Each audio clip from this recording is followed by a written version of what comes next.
সবাইকে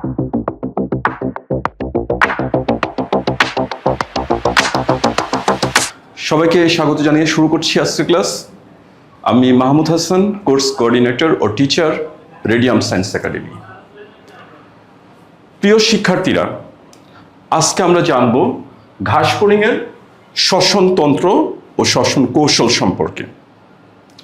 শ্বসনতন্ত্র, চলো আমরা আগে জানি শ্বসন বা রেসপিরেশন কি।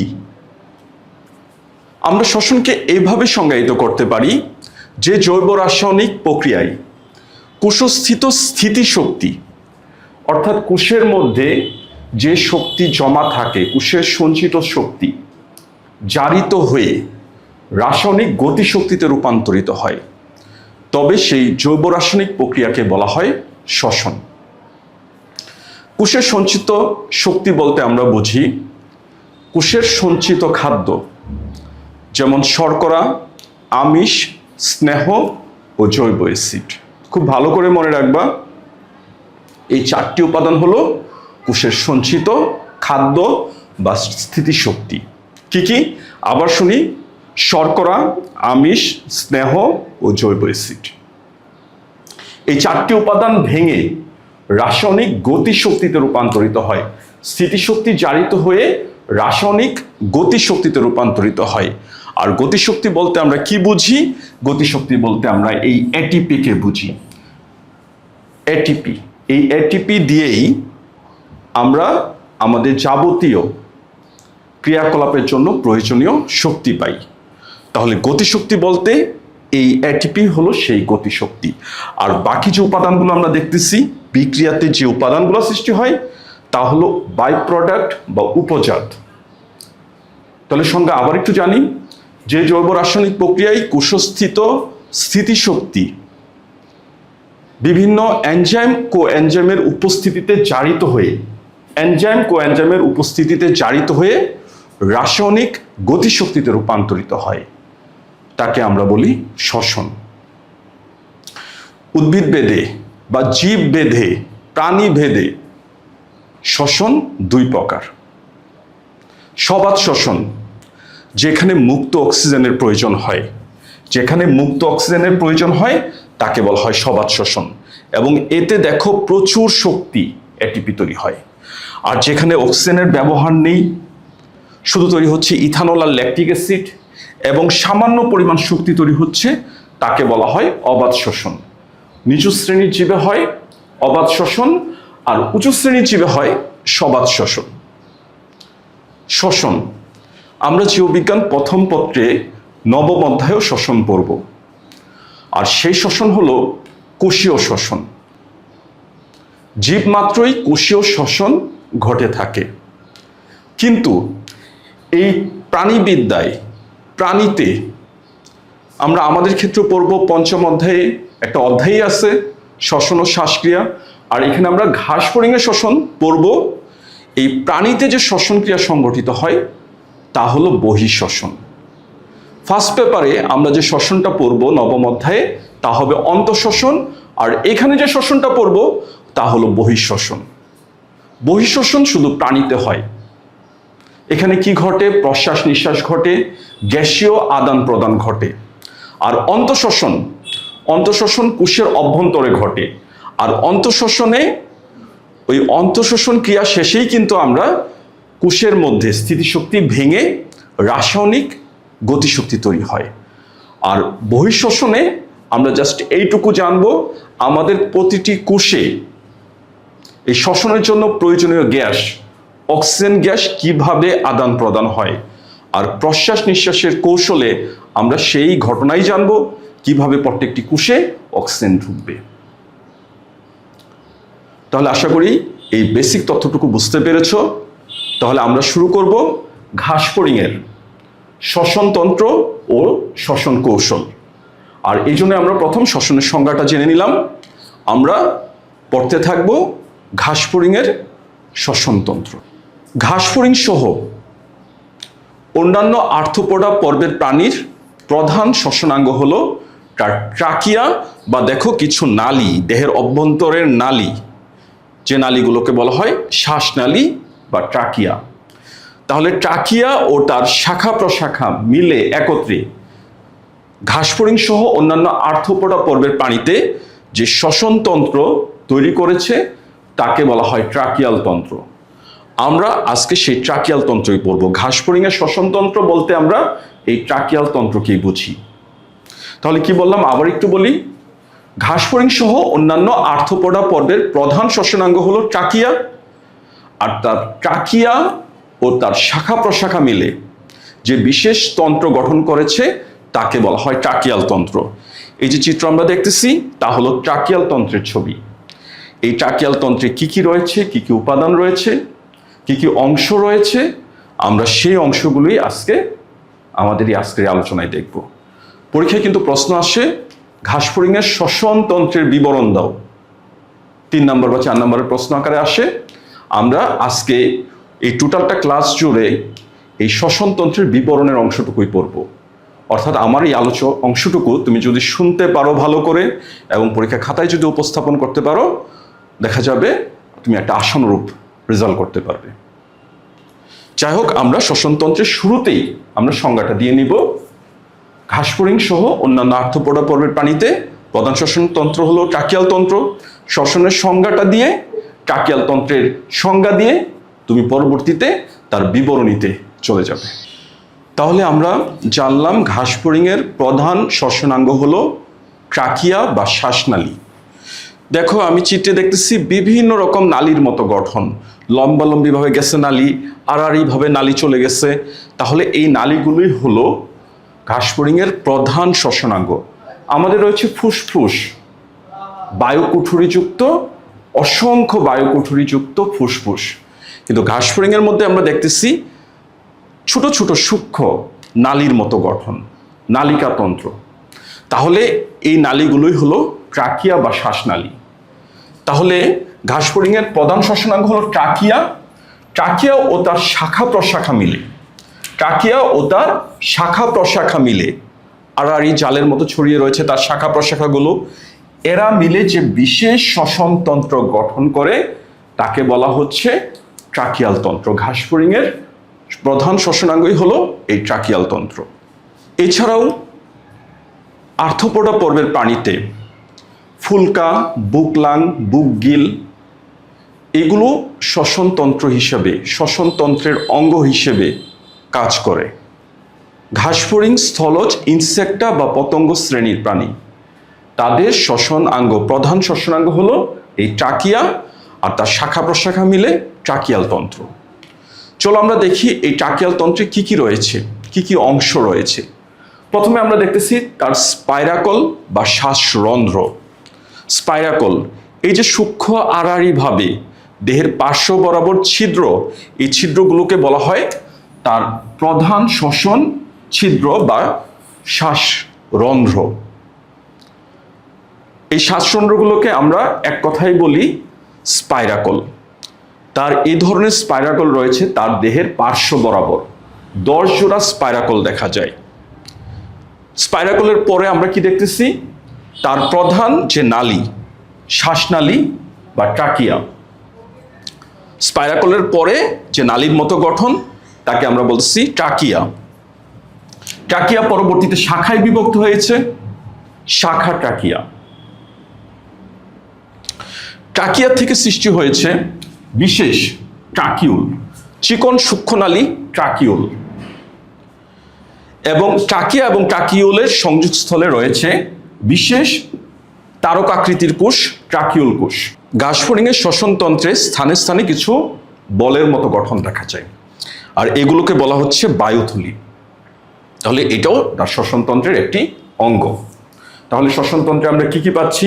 স্পাইরাকল বা শ্বাসরন্ধ্র, ট্রাকিয়া বা শ্বাসনালী, তারপরে রয়েছে ট্রাকিয়াল কাণ্ড, ট্রাকিয়াল ভেঞ্চ, তারপরে ট্রাকিউল কোষ, এবং সর্বশেষে দেখতেছি কি আছে, বায়ুথলি বা ইয়ারসেক। তাহলে এই 6টি অংশ নিয়ে ঘাসফড়িং এর শ্বসনতন্ত্র গঠিত। আবার অংশগুলো দেখো, স্পাইরাকল, ট্রাকিয়া, ট্রাকিয়াল কাণ্ড, ট্রাকিউল কোষ, ট্রাকিউল ও বায়ুথলি। শিক্ষার্থীরা, এবার আমরা জানব স্পাইরাকলের গঠন। স্পাইরাকল শ্বাসরন্ধ্রকে বলা হয় স্পাইরাকল। এই যে দেখো ছোট ছোট ছিদ্র, ডিম্বাকৃতির রন্ধ্র, তাদেরকে বলা হয় স্পাইরাকল। আমাদের যেমন রয়েছে নাকের ছিদ্র, ঘাসফড়িংয়ের রয়েছে স্পাইরাকল। আমাদের নাকের ছিদ্র কোথায়? দেহের সামনে, মুখের উপরে একজোড়া রন্ধ্র। আর ঘাসফড়িংয়ের ক্ষেত্রে দেহের পার্শ্ব বরাবর, দেহের পার্শ্ব বরাবর। পিঠের আইসকে বলা হয় টার্গা, আর বুকের আইসগুলাকে বলা হয় স্টার্না। দেহের প্রতি পাশে টার্গা ও স্টার্নার মাঝখানের যে পর্দা থাকে, ঘাসফড়িংয়ের সাইডে যে পর্দা থাকে, তাকে বলা হয় প্লিউরা।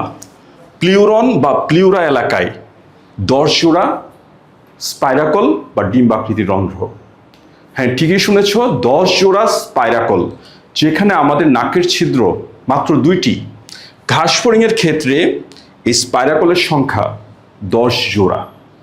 তার প্লিউরা এলাকায় 10 জোড়া স্পাইরাকল বা শ্বাসরন্ধ্র বিদ্যমান। বক্ষ অঞ্চলে 2 জোড়া, আর উদরীয় অঞ্চলে তার সংখ্যা হলো 8 জোড়া। খুব ভালো করে মনে রাখবে, বক্ষ অঞ্চলে 2 জোড়া আর উদর অঞ্চলে 8 জোড়া স্পাইরাকল। দেখো এই বক্ষীয় অঞ্চলে এই 1, 2, আমরা এখানে 2টা দেখতেছি, পিছনে আরো 2টা, মানে 2 জোড়া। আর উদরীয় অঞ্চলে 3, 4, 5, 6, এইভাবে উদরীয় অঞ্চলে 8 জোড়া স্পাইরাকল। এই মোট 10 জোড়া স্পাইরাকল বিদ্যমান। আর একটু লক্ষ্য করো, এখানে কি রয়েছে? কপাটিকা ও রোম রয়েছে। স্পাইরাকল বা শ্বাসরন্ধ্র, আমরা যদি আড়াআড়িভাবে এটাকে কেটে ফেলি, তাহলে এই ছিদ্রটাকে দেখব স্পাইরাকল। দেখো স্পাইরাকলের মুখে, স্পাইরাকলের শুরুতেই এখানে কি রয়েছে? একমুখী দরজা বা কপাটিকা রয়েছে, যার মধ্যে দেখো কি রয়েছে? চুলের মতো রোম রয়েছে। তাহলে এটাই বলা হচ্ছে কপাটিকা ও রোম যুক্ত। স্পাইরাকলের শুরুতে গোড়ায় কপাটিকা ও রোম থাকে। আর এরাই কি করে? এরাই ছাঁকনির কাজ করে। এই চুলের মতো রোম থাকায় এখানে ধুলাবালি জীবাণু প্রবেশে তারা বাধা দেয়। কোনো বড় অণু যদি বায়ুর সাথে তার দেহের অভ্যন্তরে প্রবেশ করতে চায়, তাহলে এই রোমগুলাতে এসে আটকে যায়। এবং আড়াআড়িভাবে এক ধরনের কাইটিনাস, পেরিট্রিম নামক একটা শক্ত আবরণী থাকে। কি বলেছি?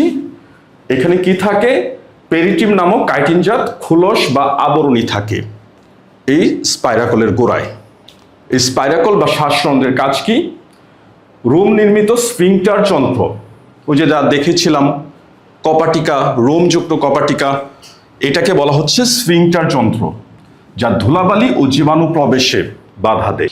এবং এই স্পাইরাকলের গোড়ায় একমুখী দরজা বা কপাটিকা থাকায় পানি প্রবেশ ও ত্যাগে বাধা দেয়।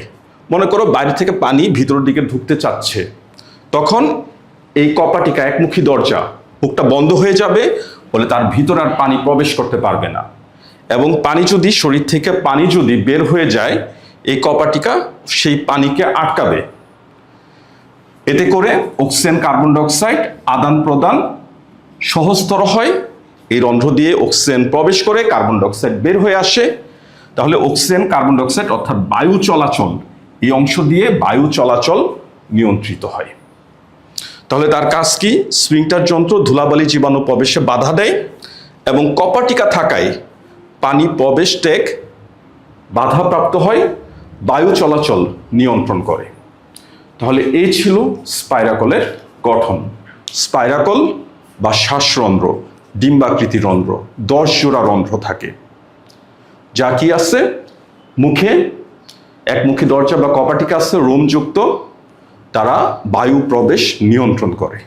প্রিয় শিক্ষার্থীরা, এবার আমরা জানব ঘাসফড়িংয়ের প্রধান শ্বসনাঙ্গ ট্রাকিয়া সম্পর্কে। এই যে নালীর মতো আমরা গঠন দেখতেছি, তাকেই বলা হয় ট্রাকিয়া। ট্রাকিয়া বা শ্বাসনালী। এই ট্রাকিয়া সৃষ্টি হয়েছে স্পাইরাকল থেকে। এই স্পাইরাকলের পরে যে ছোট আমরা একটা গহ্বর দেখতেছি, এট্রিয়াম নামক গহ্বর, এই এট্রিয়াম গহ্বর থেকে সৃষ্টি হয় ট্রাকিয়া। এই ট্রাকিয়া স্থিতিস্থাপক ও শাখা প্রশাখা যুক্ত, আর একেই বলা হচ্ছে ঘাসফড়িংয়ের প্রধান শ্বসনাঙ্গ। এই ট্রাকিয়ার মূল গাঠনিক উপাদান হিসেবে আমরা দেখতেছি এখানে 3টি স্তর বা লেয়ার থাকে। এই যে বাইরের লেয়ারটা, এটাকে আমরা বলতেছি ভিত্তি পর্দা, বেসমেন্ট মেমব্রেন। তারপরে দেখো এখানে চাপা স্তম্ভাকৃতির এপিথেলিয়াম কোষ, অর্থাৎ ভিত্তি পর্দাটা যদি আমরা উঠিয়ে নেই তাহলে তার ভিতরে পাবো স্তম্ভাকৃতির মাছের আইসের মতো এপিথেলিয়াম কোষ। এরও নিচে থাকে দেখো কাইটিনের বলয়, এই বলয়কে বলা হয় ইন্টিমা, এই লেয়ারটাকে বলা হয় ইন্টিমা। আর ইন্টিমার প্রতিটি বলয়কে বলা হয়, প্রত্যেকটি আংটির মতো রিংয়ের মতো এই বলয়গুলোকে বলা হয় টিনিডিয়া। এই টিনিডিয়া থাকার জন্য এর ভিতরে যদি, অর্থাৎ ট্রাকিয়ার ভিতরে যদি বায়ু নাও থাকে, ইহা কখনো চুপসে যায় না, লোহার পাইপের মতো। লোহার পাইপে যদি পানি না থাকে, এটা কি কখনো চুপসে যাবে? যাবে না। কিন্তু ঠিক তেমনি ট্রাকিয়া, এর ভিতরে যদি বাতাস নাও থাকে, এই কাইটিনময় বলয় টিনিডিয়ার জন্য এই ইন্টিমা লেয়ারটি কখনো চুপসে যাবে না। তাহলে আমরা কি দেখতেছি? ট্রাকিয়া বা শ্বাসনালী। কি বললাম? ইহা স্পাইরাকলের গোড়া, অর্থাৎ এই ভিতরে যে গহ্বর, এট্রিয়াম নামক গহ্বর, এখান থেকে সৃষ্টি হয়েছে এবং ইহা 3 স্তর বিশিষ্ট, 3টি লেয়ার যুক্ত। বাইরেরটিকে বলতেছি ভিত্তি পর্দা, মাঝখানে আইস আকৃতির মাছের আইসের মতো স্তম্ভাকৃতির এপিথেলিয়াম কোষে গঠিত, আর ভিতরে বলয়ের মতো গঠন, কাইটিনাস বলয়, যে বলয়ের লেয়ারটাকে বলা হয় ইন্টিমা, প্রত্যেকটি বলয়কে বলা হয় টিনিডিয়া। খুব ভালো করে মনে রাখবা আমার এই কথাগুলো, এখান থেকে এমসিকিউ প্রশ্ন আসে। যাই হোক, আমরা কি দেখলাম? ঘাসফড়িংয়ের প্রধান শ্বসনাঙ্গ যাকে বলা হয় ট্রাকিয়া, তার কাজ কি? শ্বসন বায়ু পরিবহন। শ্বসন বায়ু স্পাইরাকল থেকে ভেতর পর্যন্ত পরিবহন করাই হলো তার প্রধান কাজ। শিক্ষার্থীরা, এবার আমরা দেখব ট্রাকিয়াল কাণ্ড। ট্রাকিয়ার থেকে যে শাখা প্রশাখা সৃষ্টি হয়েছে, লম্বালম্বিভাবে আড়াআড়িভাবে যে শাখা প্রশাখা সৃষ্টি হয়েছে, তাদেরকে বলা হয় ট্রাকিয়াল কাণ্ড। দেখো, আড়াআড়িভাবে চলে গেছে অথবা লম্বালম্বিভাবে। লম্বালম্বিভাবে অনুদৈর্ঘ্য ট্রাকিয়াল কাণ্ড, এরা সংখ্যায় 3 জোড়া। দেখো, লম্বালম্বিভাবে 1 জোড়া পৃষ্ঠীয়, পৃষ্ঠ বরাবর। 1 জোড়া পার্শ্বীয়, পার্শ্বীয়। দেখো, আমি এই একটা পার্শ্ব দেখতেছি, পিছনের সাইডে উল্টা দিকে আরেকটা পার্শ্বীয় অনুদৈর্ঘ্য ট্রাকিয়াল কাণ্ড, এবং নিচের দিকে অঙ্কীয়, অঙ্কীয়। আমি তো এটা এক পাশ থেকে দেখতেছি, এই পাশে একটা অঙ্কীয়, তার পিছনের সাইডে আরেকটা অঙ্কীয়, অর্থাৎ ওই পাশে আরেকটা অঙ্কীয় অনুদৈর্ঘ্য ট্রাকিয়াল কাণ্ড রয়েছে। তাহলে অনুদৈর্ঘ্য কয় জোড়া? 3 জোড়া। 1 জোড়া পৃষ্ঠীয়, 1 জোড়া পার্শ্বীয়, 1 জোড়া অঙ্কীয়। এখানে চিত্র থেকে আপেক্ষিকভাবে আমরা মোটামুটি অনুদৈর্ঘ্যগুলো দেখতেছি লম্বালম্বিভাবে আছে। লক্ষ্য করো, আড়াআড়িভাবে যারা রয়েছে তাদেরকে আমরা বলবো অনুপ্রস্থ ট্রাকিয়াল কাণ্ড। এরা কি করে? পৃষ্ঠীয়, পার্শ্বীয় ও অঙ্কীয়কে সংযুক্ত করে রাখে। তাহলে ট্রাকিয়ার এই জালের মতো ছড়িয়ে রয়েছে এই ট্রাকিয়াল কাণ্ডগুলো, জালের মতো বিন্যস্ত, অনুদৈর্ঘ্য অনুপ্রস্থভাবে অবস্থান করে। অনুদৈর্ঘ্য 3 জোড়া, 1 জোড়া পৃষ্ঠীয়, 1 জোড়া পার্শ্বীয় ও 1 জোড়া অঙ্কীয়। আর অনুপ্রস্থ এই পৃষ্ঠীয়, পার্শ্বীয়, অঙ্কীয়কে যুক্ত করে রাখে। আর এদের কাজই হলো শ্বসন বায়ু পরিবহন, স্থানান্তর করা। এবার লক্ষ্য করো, ট্রাকিয়া ও ট্রাকিউলের সংযোগস্থলে রয়েছে তারকাকৃতির ছোট্ট একটি কোষ, যাকে বলা হয় ট্রাকিউল কোষ। অবস্থান কোথায়? ট্রাকিয়া ও ট্রাকিউলের সংযোগস্থলে। ট্রাকিয়া থেকে সৃষ্টি হয়েছে সূক্ষ্ম সূক্ষ্ম নালী, যে নালীগুলোকে বলা হয় ট্রাকিউল, আর তার মাঝখানে তারকাকৃতির এক নিউক্লিয়াস বিশিষ্ট কোষ। কাজ কি? ট্রাকিয়া ও ট্রাকিউলের মাঝখানে শ্বসন বায়ু আদান প্রদানের একটি মাধ্যম হিসাবে সে কাজ করে, শ্বসন বায়ু আদান প্রদানে সহায়তা করে। ট্রাকিয়া ও ট্রাকিউলের সংযোগস্থলে এরা অবস্থিত। অন্যান্য প্রাণীকোষের মতো এরা পাতলা পর্দা ও এক নিউক্লিয়াস বিশিষ্ট। আমি আগেই বলেছি তাদের কাজ হলো শ্বসন বায়ু আদান প্রদান। এবার লক্ষ্য করো, আরেকটি অংশের কথা বলছি, তা হলো ট্রাকিউল। ট্রাকিয়ার থেকে সৃষ্টি হয় এই চিকন চিকন সরু সরু নালীগুলোকে বলা হয় ট্রাকিউল। ট্রাকিয়া থেকে সৃষ্টি হওয়া নালীগুলোকে বলা হয় ট্রাকিউল। এরা জালের ন্যায় বিস্তৃত এবং এদের ব্যাস 0.1 মাইক্রোমিটার বিশিষ্ট, অর্থাৎ এই যে ব্যাস 0.1 মাইক্রোমিটার, এবং এরা প্রত্যেকটা কোষে বিস্তৃত হয়েছে, ঘাসফড়িংয়ের প্রায় প্রতিটি কোষে, এবং কোষে না গেলেও কোষের পাশের কোষে এরা অবস্থান করে, এবং প্রত্যেকটি কোষে এরা ব্যাপন প্রক্রিয়ায় অক্সিজেন কার্বন ডাই অক্সাইড আদান প্রদানের ভূমিকা রাখে। এদের সামনের দিকে দেখো তরল টিস্যু তরলে পূর্ণ।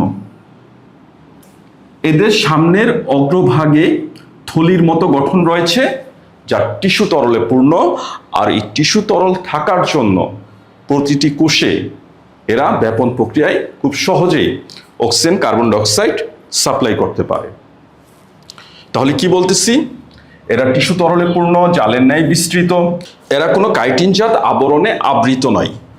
আমি ট্রাকিয়া যেখানে এঁকেছি দেখো এখানে বলয় এঁকেছি, ট্রাকিয়া, শাখা ট্রাকিয়া এই পর্যন্ত এই বলয়গুলো বিস্তৃত, কিন্তু ট্রাকিউলে দেখো কোনো বলয় নেই, অর্থাৎ ইহা কাইটিনময় ইন্টিমাতে বা টিনিডিয়াতে আবৃত নয়, ইন্টিমা ও টিনিডিয়া বিহীন। এরা লম্বা নালীর মতো, সুতার মতো প্রোটিনের তন্তুতে গঠিত। কাজ কি? দেহকোষ পর্যন্ত অক্সিজেন কার্বন ডাই অক্সাইড আদান প্রদানই হলো তার কাজ। শিক্ষার্থীরা, সর্বশেষে আমরা দেখতেছি বায়ুথলি, থলির মতো গঠন। ট্রাকিয়ায় প্রসারিত হয়ে, দেখো ট্রাকিয়ার থেকে গঠন সৃষ্টি হয়েছে, প্রসারিত হয়ে এই কাইটিনময় বলয় ইন্টিমা বিহীন থলি তৈরি করেছে। স্থানে স্থানে এ ধরনের থলি গঠিত হয়েছে যেখানে শ্বসন gas, oxygen, carbon die oxide, nitrogen ইত্যাদি গ্যাস জমা থাকে। তাহলে তার কাজ কি? সাময়িক সময়ের জন্য শ্বসন বায়ু জমা রাখা। ট্রাকিয়ার কিছু অংশ প্রসারিত হয়ে ইন্টিমাবিহীন পাতলা প্রাচীরযুক্ত থলির মতো একটা গঠন সৃষ্টি করেছে। তাহলে দেখো আমরা চিত্রের মধ্যে অনেক অনেক থলির মতো গঠন দেখতেছি। এখানেই শ্বসন বায়ু জমা থাকে, অক্সিজেন গ্যাস জমা থাকে, এবং ঘাসফড়িং দিনের বেলা লুকায়িত থাকে। তখন এইসব বায়ুথলি থেকে অক্সিজেন গ্রহণ করে তারা ব্যবহার করে। তাহলে এই ছিল ঘাসফড়িংয়ের শ্বসনতন্ত্রের গঠন। আমরা কি কি অংশ দেখেছি? স্পাইরাকল, ট্রাকিয়া, ট্রাকিয়াল কাণ্ড, ট্রাকিউল কোষ, তারপরে ট্রাকিউল, শেষে দেখলাম বায়ুথলি, থলির মতো গঠন বায়ুথলি। তাহলে এর মধ্যে ট্রাকিয়া ও ট্রাকিউল এরাই প্রত্যক্ষভাবে জড়িত এই শ্বসন কাজে, আর বাকি অংশগুলো তাদের সহায়ক অঙ্গ হিসেবে কাজ করে।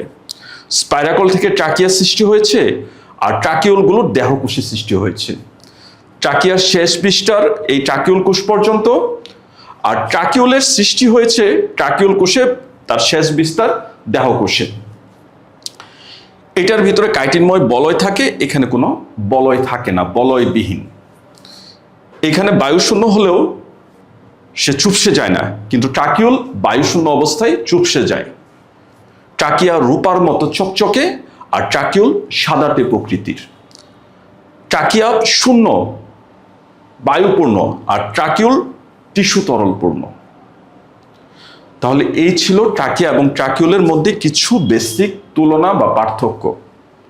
আশা করি টোটাল শ্বসনতন্ত্রটা বুঝতে পেরেছো, কি কি অংশ নিয়ে শ্বসনতন্ত্র গঠিত। স্পাইরাকল, ট্রাকিয়া, ট্রাকিয়াল কাণ্ড, ট্রাকিউল কোষ, ট্রাকিউল ও শেষে বায়ুথলি। তাহলে পরীক্ষা আসলে এই পয়েন্টসগুলো দেওয়ার চেষ্টা করবে, এবং আমি যেভাবে লিখেছি কাজ সহ যেভাবে এখানে তোমাকে বোর্ডে যেভাবে দেখালাম, তুমি যদি এভাবে দেখাইতে পারো, আশা করি এখান থেকে তুমি উত্তরটা সঠিকভাবে উপস্থাপন করতে পারবে।